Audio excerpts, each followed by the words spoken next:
Hey, this is Erin Lindstrom, and you're listening to Thank You For You. This is a show about celebrating and acknowledging our humanness as well as our beingness, the easy and the hard, the gifts and the gifts we don't really like but choose to accept anyway. This is a show about and for people in pursuit of more peace, more joy, more money, more justice, and more of the awe that life has to give us. Thank you for being here, and thank you for you.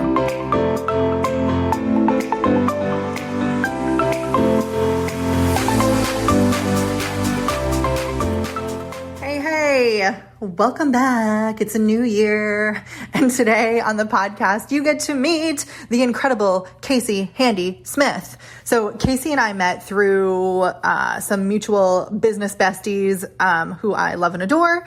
And we hit it off. I worked on some copy for her, and she's incredible. I love writing copy because I get to hear people's stories. And when I heard Casey's, I was like, wow. And I knew I wanted to have her on the podcast, and she'd share some of that with us in the episode. So I'm pumped to share it with you. Before we get there, I will share her official bio with you. So Casey Handy Smith is the founder of C Handy Law, a boutique, entertainment, and digital media law firm serving the contractual needs of influencers, thought leaders, and creators. Casey has helped influencers and creators navigate the legal side of their creative businesses for years. She's an advocate for culture creators, and with the help of her team at C Handy Law, she works tirelessly to help creatives build businesses built for impact. She wholeheartedly believes that every creative should have the resources to live their wildest dreams, with the security of knowing their hard work is sound and secure.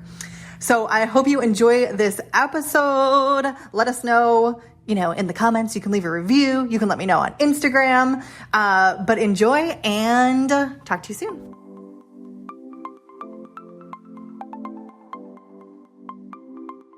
All right, we're here. Casey, thank you so much for joining me on Thank You For You. Thank you, Erin, so much for having me. Really happy to be here. Yeah, I am so excited. So a little bit of background, Casey and I have worked together, and as I was writing some emails for her and reading like the emails she had written, I was really taken by her story, and I'm really excited for her to share some of that today. And Casey, before we kind of like dive in, I would love to know, and you are welcome to interpret this question however you would like. I trust it'll take us where we need to go. Who are you, and how did you get here? Wow. Yeah, that's a great question. Could go a lot of different ways with that one. Mm-hmm. Let's see. Who am I and how did I get here? So I know that you've already shared a bit of my bio with your listeners. But just to, I guess, kind of reiterate in terms of who I am, I'm an attorney. I handle entertainment and intellectual property law matters. And I work with influencers and creative entrepreneurs in helping them to really navigate the legal aspects of their growing businesses and brands, particularly as it relates to contracts and helping folks really negotiate fair deals and protecting their intellectual property in the process. And so in terms of who I am, I think a lot of people I think another way of asking is almost like, what made me become a lawyer? Because I get that question a lot too. Mm-hmm. Like, why did you go into law? And so for me, I never necessarily wanted to be a lawyer. Like as a kid, it wasn't something that, when they asked you in kindergarten, oh, what do you want to do when you grow up? For me, it was not lawyer. I actually really wanted to be a veterinarian because I love animals. To this day, however, I still do not have a pet because my husband that's another That's another episode. That's another episode. But no, I love him, and we're talking about it more now and getting ready to move and all that stuff. So we'll have more space for pets. So I'm excited about that. But as a kid, I really wanted to be a vet because I just love animals and I was really intrigued by animals and all that jazz. But outside of kind of just a love for animals, I've always had this love for music. Growing up, I played the piano. I started playing when I was 6 years old. And I played really my whole life. I still play now, not as often as I did growing up. But growing up, I was classically trained. I used to do like regional and local competitions. I was a complete band geek. Like as soon as I got into school and was able to get into the band, then I started dabbling into other instruments. So in school, my primary instrument was the flute, because for those of you music nerds listening, you know that it's in the same key as the piano. So it was actually pretty easy for me to pick up in the 6th grade when I started playing the flute. Then once I got to high school, I picked up a couple of other instruments. I played the oboe in one band, played the piano in a different band. So I was in like 3 bands playing different things. Yeah, I know. I even took like AP music theory. So I was a complete like music kid. Yeah, you're in it. Yeah, definitely in it. And so I'm trying to get to, I guess, how I got to where I am today. So from all of that, and just a little bit more background, I guess, my family is all quite musical as well. Everyone plays some instrument or sings or does something. And so that shared love for music was something that I always grew up with and always grew up around. But it wasn't until I got to college, and even before college, when I started to learn a little bit about my family history, in terms of, you know, various individuals doing different things within the music industry, that I started to become more interested in the business side of the industry. Mm-hmm. I started to see and notice how much creatives, particularly creatives of color, Black people, tend to be quite creative, and everyone seems to capitalize off of our creativity more so than we capitalize off of it ourselves. And so for me, when I got to college, I started taking courses in music business, where I was learning, you know, the business side of the industry and really understanding how deals are made and how all that stuff works. Because I just became very passionate about, well, if we're this passionate about just creating music and being on the musical side of it, you know, how much more exciting would it be if we could take our talents and actually leverage those talents and start to generate wealth within our community off of the natural, innate talents that we already have. And so that's a little bit, I guess, about how I got here. I feel like that was a bit all over the place, but I love it. Where you want to go from there. No, it's so good. Thank you for sharing that. And it's so interesting to me too, that like your whole family is musical. I think that's so beautiful. When you were kind of like growing up and kind of making these choices as you went to college and then decided to pursue business and then law from that, is that something that your family was always on board with? Or were there messages to go in other directions, or how did that work? That's a good question. My family was on board once I decided and said like, oh, this is I think I'm really interested in doing law. And so since I started college, I was on the legal path as soon as I started undergrad. So I will say that I did make that decision fairly early on compared to some of my peers. Mm-hmm. And so, yeah, my family was very supportive. But the funny thing was, I didn't have any lawyers in my family. And so, and when I say in my family, I mean like even my extended family. I think I might have some distant cousins who are like lawyers that I don't know in any capacity. And so it was an interesting journey, because once I made that known, you know, my parents started to do a lot to try to introduce me to people who could help me in that path. Because for them, it was kind of like, oh, that's awesome. That's what you want to do. They're like, you've always been very driven. We know you can do whatever you decide, you know, you put your mind to, that you decide you want to do. But it's like, well, we have no idea how to actually help you get there because no one knew, you know, what it meant to really be a lawyer. I mean, all of my family, for the most part, it's like, you know, college grads, but, you know, most of them went the education route. My mom was a school teacher for 30 plus years. My dad worked for the federal government before he became a pastor. And that's, you know, another story. Oh, fun. I didn't know that. Yeah. So yeah, a lot of dynamics there. And so he was actually the one who kind of, because of his work in the federal government, he had various attorneys that he like knew and had met through his job. And so that's actually how I ended up getting mentors in the legal space. One attorney in particular is a prosecutor in Cincinnati, which is where I grew up, in Cincinnati, Ohio. And I was brought into this program called SWELL, which stands for Summer Work Experience in Law. And basically it's a organization that was founded by the Cincinnati Bar Association, the Black Cincinnati Bar Association. Don't quote me. Yeah, but basically the program was for like minority students who are interested in the law. And so we did a lot of internships through there. We toured and traveled to see different law schools and all that. So that was really my way of getting into the legal industry. Amazing. And like along that journey, and then I imagine, jumping into the online world was definitely an interesting thing for me. Most of my family still to this day doesn't really quite understand what I do. My grandma asks me how my blog is. And so I imagine like, was your step into the virtual world also a bit of a transition, or how did that go? Yeah. I mean, my family just knows that like Casey is fine. Like they're always just like, okay, you're smart. You've always been smart. You've always figured it out. We've never been 100% sure about, what exactly it is that you do. But for them, it's at least easy for them to be like, oh yeah, she's a lawyer. So it's kind of like their go-to. Like, yeah, they don't really know like what I actually do in my practice, but they can, they have that good soundbite. Yeah. Go-to, so. Yep. And lawyer keeps it like very crisp and clear. Like we understand what that means, right? Yep. Amazing. So as you kind of like navigated all of this, I would love to know a little bit about like your mindset. And it sounds like your family kind of trusted you, right? And did you have that same self-trust, or is that something that you kind of had to build over time? Like, how has it been to navigate the I can do anything I want waters? For me, I've always wanted to be an entrepreneur. And I knew I always wanted to work for myself and build out various things. Now, granted, when I, knew I wanted to do this, I had no clue how to do that.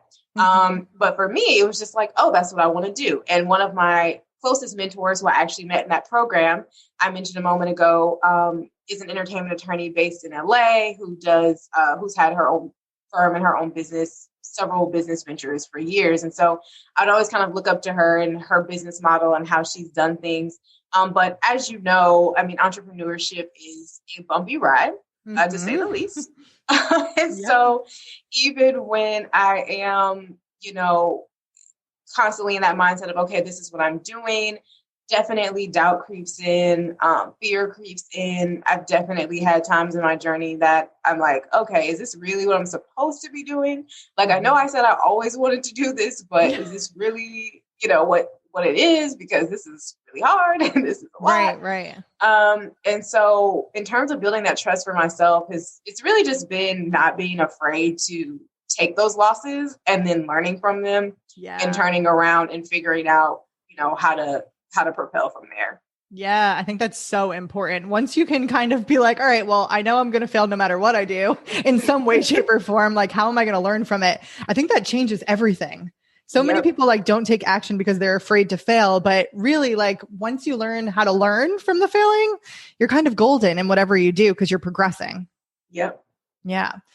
So I know that we have kind of like spoken, and most of the time with the entrepreneurs that I kind of like end up with, I feel like there's two things that are important when it comes to growing businesses. One of them, of course, is income because these are businesses that we're running. And the other is impact.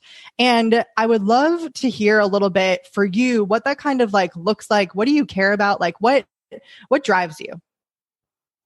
What drives me is really the people that I serve and the people that I reach within my community. So it's always so fulfilling to me when people reach out to me and say, oh my goodness, thank you so much for this resource, or thank you for this content, because I really needed that. I really, this is what I've been looking for. And so I would say, honestly, my community and the clients that I serve really fuel me. I love being able to help my clients navigate some of their most exciting opportunities. So I get to oftentimes see folks from, hey, I've been doing this stuff on my own, just trying to make it. And now I'm being presented with this amazing opportunity. And I get to be one of the first people that kind of holds their hand through that process of like, okay, these are the terms of the contract. This is what we should be looking for and asking for. And it's always just very exciting to me and rewarding to get them to the other side of that, and then see their businesses and their careers really grow from there. And so I would just say, honestly, the people that I serve are what keep me going, because I know that the work I'm doing is impactful. because otherwise, if they were out here going it alone, there would be so many things that they would be missing and that they wouldn't really be gaining. And so, yeah, I would say my community and my clients. Yeah, I love that. And it sounds like you really being of service, like in that way, like you really are in some ways like partnering with them as they're going through a time and there's all of these unknowns. And it's so helpful to have someone who like understands the world and the jargon and all of that to really create what we're trying to create. Yeah, for sure. For sure. One of the things that I know comes up sometimes. So you have like, and correct me if I'm wrong here, but you have like your actual legal practice and then you also have a contract shop. Is that correct? Yes, correct. Okay. And so one of the things with the contract shop, I always think it's so fascinating for entrepreneurs who are kind of just getting started out. They have to, or maybe this isn't for everyone. So with an asterisk here that obviously everyone has their own path and fears and all of that jazz. But a lot of times what I see with my clients is that they're kind of picking and choosing what to invest in before they move forward. And like, what is the most important and what do I need? And a lot of times like the like contracts and agreements come up and oh gosh, I'm scared to invest and they look in another direction. But I feel like what we both know is that the legal piece of the puzzle is so important. And I feel like hearing some of your stories, like if you don't do it up front, you end up paying for it down the line. So I'm wondering if you can just talk a little bit about like, for someone who is kind of starting out and really thinking about like, all right, where do I start with all of this? What is important and why? Can you kind of share a little bit of your feelings around that? Yeah, I would say for anyone who is starting out, you have to always have the end in mind. So you may be, just starting now and you don't have a lot of startup capital and you're kind of thinking about, okay, how am I going to get my first few clients? But one of the biggest things of being an entrepreneur, so, aside from just talking about the legal stuff or the technicalities, is really having vision. Like you have to, the whole role of a CEO is to be the one who, you guide the business, you have a vision, you guide your team in that process. And so, even if you don't have a team yet, even if you're really just starting at the very, very beginning, I would say step one is to always keep the end in mind. So with having the end in mind, you have to think about, okay, for those folks who are operating at that really high level that I ultimately want to get to, what are the things that make up their business in order for them to be able to get there? Like, how were they able to get there?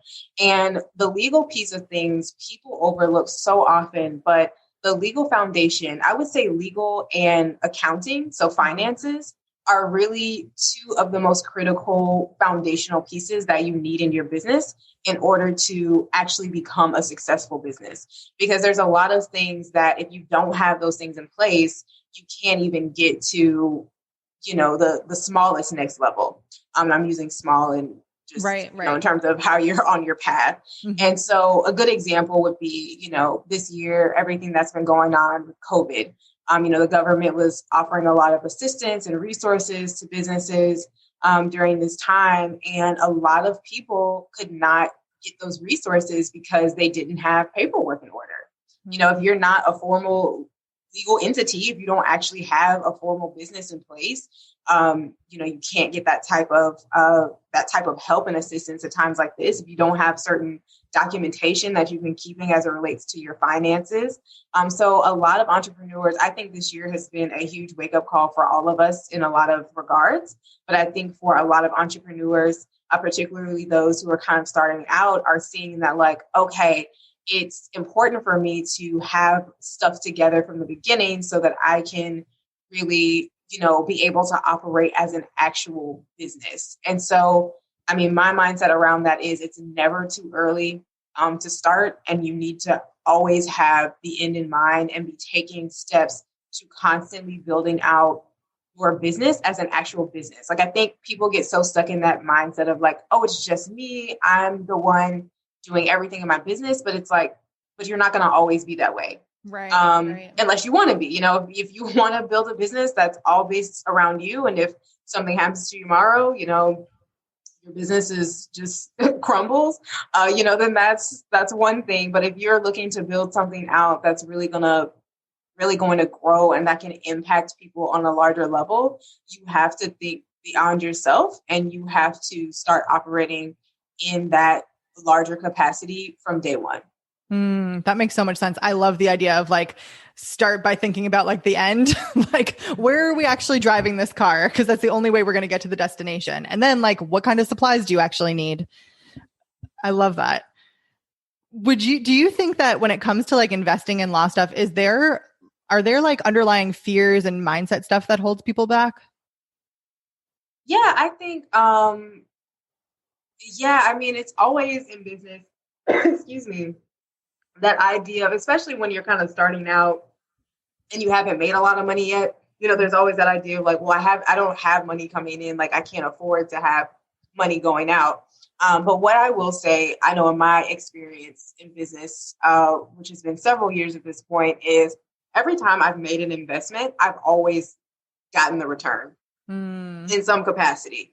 And so you have to, and that's why I mean, it's an investment, right? And not an expense, because it is something that you truly need. So I think that, when you're starting out, you definitely want to be clear with yourself and real with yourself about where you are and what things you really need to get to that next step of what it is, whatever it is that you're doing, and not being afraid to make those investments. But yeah, I think the biggest piece is definitely fear when it comes to the mindset of making investments and really operating in that kind of broke mentality, that well, I don't have any money. I probably won't have any money next month. So why would I spend this money to do this? So I think we all have a lot of preconceived notions about money and how all of that works when it comes to investing. And so I think the earlier you can start to work on your mindset around the money piece, the better off you'll be in business. And this is coming from someone who has had to do and continues to do a lot of mindset work, especially as it relates to money. So I know it's not easy, but it's definitely the work that has to be done. Yeah, absolutely. I feel the same way. And like, it is an ongoing evolution because you're with yourself the whole time you're in business. And so it's like that constant, like, all right, now I'm here. And I think you make such a good point because with the investing, like if you're looking for a return, the return comes from you. So I think a lot of times people are like, well, I spent on this and I didn't make any money directly back on the thing. But if we're looking at the bigger picture, whenever we spend money, it's like, okay, how are you taking that? Whether it's actually having the contracts and then feeling good so you can actually show up and sell or what. And with the legal stuff in particular, I think it's interesting because a lot of times what I find too is that there's underlying stuff about like the rules and safety that all comes up with money mindset that is also around like legal stuff. And so a lot of times there's actually like some healing work to be done there just at like looking at what are we actually avoiding? Are you actually afraid of betting on yourself? Are you actually afraid like, and just how is it affecting you to not invest? Because a lot of times, even though you haven't done it and because you're committed to making more money before you invest, you won't show up and make that money because there's a part of you that's scared that you're not legally protected. Yeah. So it doesn't really matter anyway. So you kind of have to allow yourself to receive the support, and legal is a big piece of that puzzle. Yeah, for sure. And I love the way you frame that because that is such a real thing that I see with entrepreneurs all the time.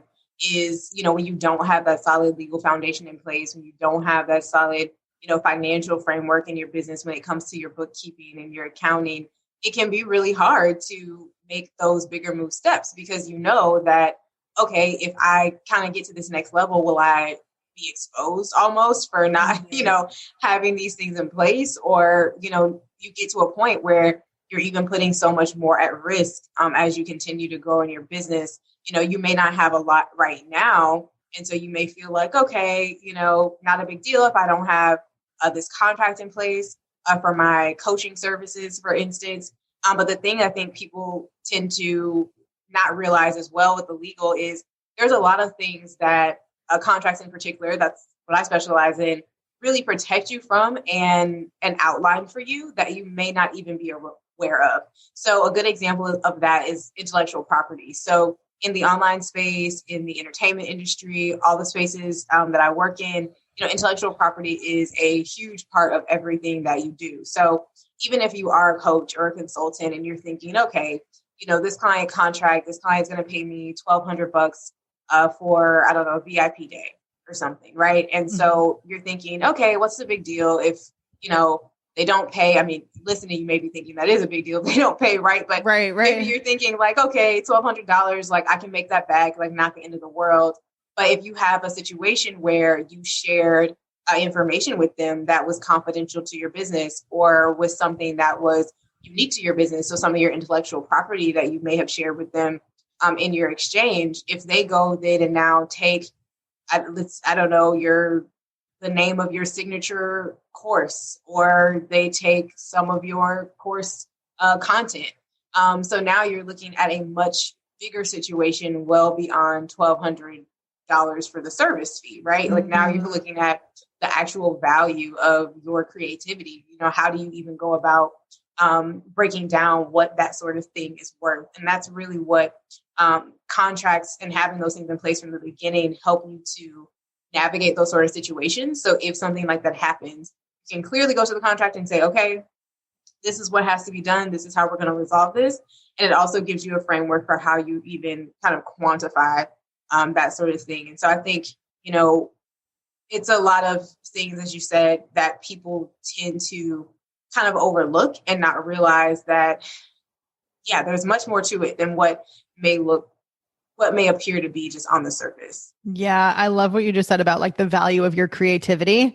I think so many times, like we don't even realize like the things that you're creating and sharing with your clients when you are like a transformational leader, like there's gold in there and that is yours to protect. And you do deserve to actually have the vehicles in place to actually protect that. So I just love that perspective. Thank you.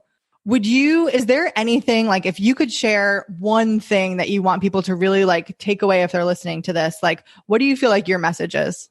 Okay. So on the entrepreneur leg, so starting there, I'll say what I said before, which is start with the end in mind. I think if I had started my business really and truly focused and hyper-focused on what I ultimately wanted things to look like for me and how I ultimately wanted my business to go, I would have grown a lot faster and I would have taken a lot more risk and made a lot more investments from the beginning to really get there. And in that same light of keeping the end in mind, another takeaway I would say would be getting you a mentor and getting around people who are already where you want to be so that you can see exactly what tools and what resources they're using and how they were able to get there. And once you have that information, once you've been equipped with that, get those things in place. You know, don't wait. The sooner you have these things in place, the better. So along the lines of the legal side of things, don't delay. Go ahead and get those things in place, because once you have that solid foundation, you'll be able to really propel in your business and you'll be able to take bigger risks. And having that clarity and that confidence in knowing that you're protected, and knowing, you know, exactly what is involved in your various business endeavors. So not being afraid to really dig into the nitty gritty of business, the not so fun or sexy stuff that pertains to business, but that you absolutely have to dig in with if you really want to fully see that end goal in mind. I love it. I love how you're like, take big risks and also like protect yourself. Yeah. You know what I mean? Because it sounds like you're not saying, I think a lot of times we don't want to be like limited by what we can do. And so I just love that message too of like, you can do this, take the chance, bet on yourself. And part of taking that bet and making it a good bet is making sure that like you're covered. Exactly. Oh, so smart. Well, yeah. Casey, thank you so much for joining me for this conversation. And thank you so much for, you know, the work that you're doing in the world, for showing up for your clients, and really like sincerely, thank you for you. Thank you. Thank you so much for having me. This was fun. Hey, it's Erin, and I want you to know that you matter. Everything you're doing and everything you've done, it all matters. It all counts. Because you are important to the people around you, your family and friends, your audience, your clients, and quite honestly to the world. Whether you're changing lives on the front line or changing lives while you're changing diapers, your presence matters. Every life you touch counts. And from just one interaction, there can be infinite, meaningful effects.